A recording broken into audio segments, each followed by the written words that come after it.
स्वास्थ्य खंड किहार की मासिक बैठक स्वास्थ्य खंड अधिकारी डॉक्टर श्यामलाल की अध्यक्षता में हुई। बैठक में चिकित्सकों और पैरामेडिकल स्टाफ को निर्देश दिए गए कि हर गर्भवती महिलाओं की प्रसूति स्वास्थ्य संस्थानों में करवाने के लिए लोगों को प्रेरित करें। गर्भवती महिलाएं प्रसूति के दौरान आपातकालीन सेवा 108 और 102 एम्बुलेंस का अस्पताल जाने और आने के लिए निःशुल्क सेवा का लाभ उठा सकती हैं। स्वास्थ्य खंड किहार की मासिक बैठक स्वास्थ्य खंड अधिकारी डॉक्टर श्यामलाल की अध्यक्षता में हुई। श्यामलाल ने कहा कि हर महीने की 9 तारीख को प्राथमिक स्वास्थ्य केंद्र में प्रधानमंत्री सुरक्षित मातृत्व अभियान के तहत शिविर का आयोजन किया जाता है। इस दिन आयोजित शिविर में सिर्फ गर्भवती महिलाओं की स्वास्थ्य जांच ही की जाती है। शिविर में सभी गर्भवती महिलाओं के निःशुल्क टेस्ट किए जाते हैं। साथ में गर्भवती महिला अस्पताल में प्रसूति करवाती हैं तो उसे 1100 रुपए की राशि, जच्चे बच्चे को सुरक्षा के लिए प्रोत्साहन राशि दी जाती है। उन्होंने सभी चिकित्सकों और पैरामेडिकल स्टाफ को निर्देश दिए हैं कि हर गर्भवती महिलाओं की प्रसूति स्वास्थ्य संस्थानों में करवाने के लिए लोगों को प्रेरित करें। गर्भवती महिलाओं की प्रसूति के लिए नागरिक अस्पताल सलूनी और किहारा में 24 घंटे सेवाएं दी जा रही है। गर्भवती महिलाएं प्रसूति के दौरान आपातकालीन सेवा 108 और 102 एम्बुलेंस का अस्पताल आने जाने के लिए निःशुल्क सेवा का लाभ उठाएं। हिमाचल प्रदेश की सबसे खूबसूरत पर्यटन नगरी डलहौजी अपनी खूबसूरती के लिए दुनिया भर में मशहूर है। यहाँ हर साल लाखों की संख्या में पर्यटक घूमने के लिए आते हैं। यही कारण है कि होटलों में ठहरने वाले पर्यटकों और होटल स्टाफ की सुरक्षा को देखते हुए डलहौजी पुलिस ने सख्त निर्देश जारी किए हैं। डलहौजी में काफी संख्या में होटल हैं और इन होटलों की गैलरी और कॉर्नर पर सीसीटीवी कैमरे नहीं होने की वजह से कई बार परेशानी भी देखने को मिलती है। हाल ही में डीएसपी डलहौजी हेमंत ठाकुर ने कुछ होटल का दौरा किया था और वहां पर्यटकों और होटल में कार्य करने वाले स्टाफ की सुरक्षा को देखते हुए कारोबारियों को अपने अपने होटल की गैलरी और कॉर्नर में सीसीटीवी कैमरे लगाने के निर्देश जारी किए ताकि हर गतिविधि पर नजर रहे और पर्यटकों के साथ साथ होटल के स्टाफ की भी सुरक्षा सुनिश्चित हो सके। मैंने अभी कुछ एक होटल्स की विजिट करके ये पाया कि वहां पर जो होटल का रिसेप्शन से फ्रंट एरिया और उनके कॉर्नर्स, रूम के बाहर जो गैलरीज होती हैं उनमें जो सीसीटीवी लगे हुए हैं वो कुछ एक नॉट वर्किंग कंडीशन में होते हैं। उनकी रिकॉर्डिंग नहीं हो रही होती है और कहीं सीसीटीवी कैमरास ही इंस्टॉल नहीं हुए होते हैं, जिसकी वजह से होटल के प्रेमिसेस सराउंडिंग इनसाइड सारी चीजें प्रॉपर्ली कवर नहीं होती हैं। कुछ एक कैमरेज के नॉट वर्किंग कंडीशन में होने की वजह से भी काफी जो सस्पिशियस एक्टिविटी है वो रिकॉर्ड नहीं हो सकती। अगर कुछ ऐसा इंसिडेंट होता है तो उसके लिए बहुत जरूरी है कि होटल की अपनी सुरक्षा के लिए और पर्यटकों की सुरक्षा के लिए वो चीज इंश्योर करना बहुत निहायत ही जरूरी है। और दूसरी बात ये मैंने ऑब्जर्व की कि कुछ एक होटल्स में जो प्रेमिसेस की आउटसाइड की जो हाइट्स काफी डेंजरस हैं। काफी मंजिलें होटल की बनाई गई हैं तो खिड़कियों के बाहर और रेलिंग्स में पूर्ण सुरक्षा व्यवस्था नहीं दी गई है, जिसकी वजह से हादसों का स्कोप बना रहता है। होटल वाले पर्यटकों की सुरक्षा के लिए, स्टाफ की सुरक्षा के लिए और अपनी सुरक्षा के लिए इस चीज को इंश्योर करें कि होटल का प्रेमिसेस पूर्णतः सुरक्षित रहे। बद्दी में कैडबरी कंपनी से लोड होकर जा रहा ट्रक टाइमेक्स रोड पर खाई में जा गिरा। कोहरे के कारण यह हादसा पेश आया है। हालांकि हादसे में कोई जानमाल का नुकसान नहीं हुआ है, लेकिन ट्रक पूरी तरह से क्षतिग्रस्त हुआ है।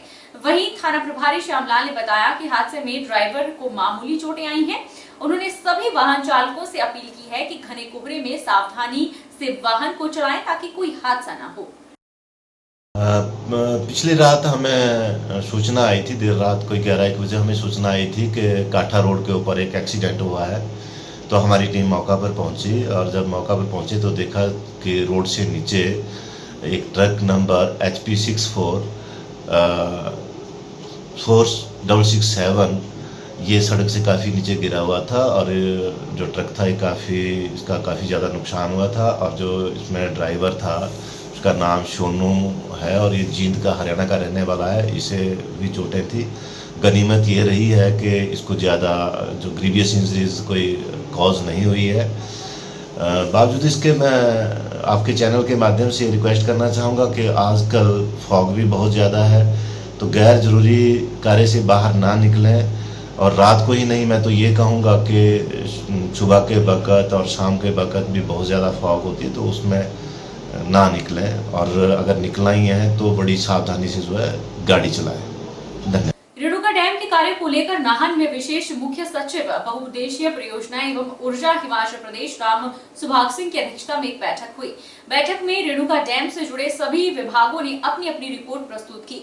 दूसरी ओर विशेष मुख्य सचिव राम सुभाग सिंह ने संबंधित विभागों के अधिकारियों को जल्द से जल्द रेणुका डैम का कार्य शुरू करने को लेकर आवश्यक दिशा निर्देश जारी किए। बहुउद्देशीय परियोजनाएं एवं ऊर्जा हिमाचल प्रदेश विशेष मुख्य सचिव राम सुभाग सिंह ने बताया कि रेणुका डैम महत्वाकांक्षी योजना है। रेणुका डैम से जुड़े सभी विभागों से रिपोर्ट ली गई है। डैम का कार्य को शुरू करने में आ रही समस्याओं को लेकर भी विस्तार से चर्चा की गई। डैम का कार्य जल्द शुरू हो, इसको लेकर संबंधित विभागों के अधिकारियों को आवश्यक दिशा निर्देश जारी किए गए हैं।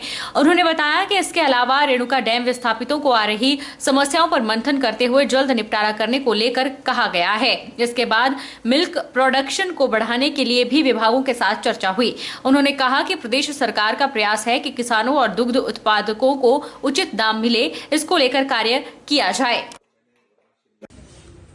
आज मेरा नाहन आना प्राइमरली 2 कारणों से हुआ। एक तो मुख्यमंत्री जी ने जो नई जिम्मेवारी मुझे दी है पावर की, डिपार्टमेंट की, और साथ में जो मिल्क प्रोडक्शन को बढ़ाना और किसानों को जो हमारे डेयरी उत्पादक किसान हैं उनको कैसे हम उनकी मदद कर सकते हैं, उनको रेट कैसे अच्छा दे सकते हैं, वो दूसरा विषय आज के लिए ये था। तो आज हमने रेणुका डैम के प्रोग्रेस के बारे में समीक्षा की यहाँ पर, जिसमें डिपार्टमेंट ऑफ एनर्जी की प्रेजेंटेशन भी हुई, पावर कॉरपोरेशन की भी प्रेजेंटेशन हुई, बिजली बोर्ड वाले भी थे। और प्रयास हमारा यही रहेगा कि रेणुका डैम पर काम हम जल्दी से जल्दी शुरू करवाएं।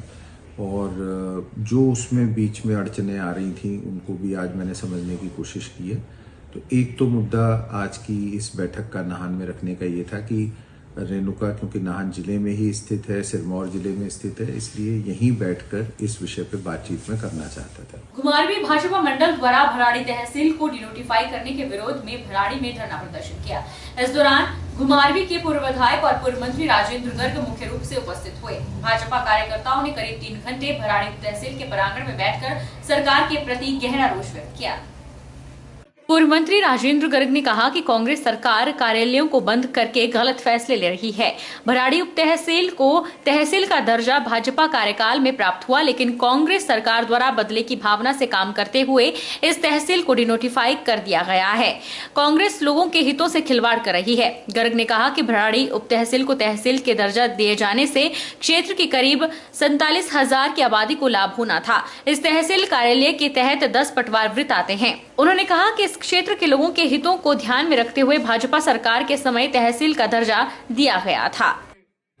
तहसील का दर्जा जो यहाँ मिला था बहुत ही जस्टिफाइड और हर तरीके से यहाँ पहले से उप तहसील चल रही थी और तहसीलदार की पोस्टिंग भी यहाँ होगी और सारे अन्य कर्मचारियों की पोस्टिंग भी होगी और सारा कार्य जो है सुचारू रूप से चला हुआ था। लेकिन सरकार के इस तुगलकी फरमान ने जो है इस सारे कार्य को डिस्टर्ब कर दिया और यहाँ के लोगों को जो सुविधा घर द्वार मिली थी उस सुविधा को इस सरकार ने, सुक्खू सरकार ने जो है वो छीन लिया। और नाम तो सुक्खू है लेकिन लोगों को दुख प्रदान कर रहे हैं, इसका खामियाजा तो उनको भुगतना ही पड़ेगा। बहरहाल बुलेटिन में इतना ही। आप देखते रहिए HP 24x7।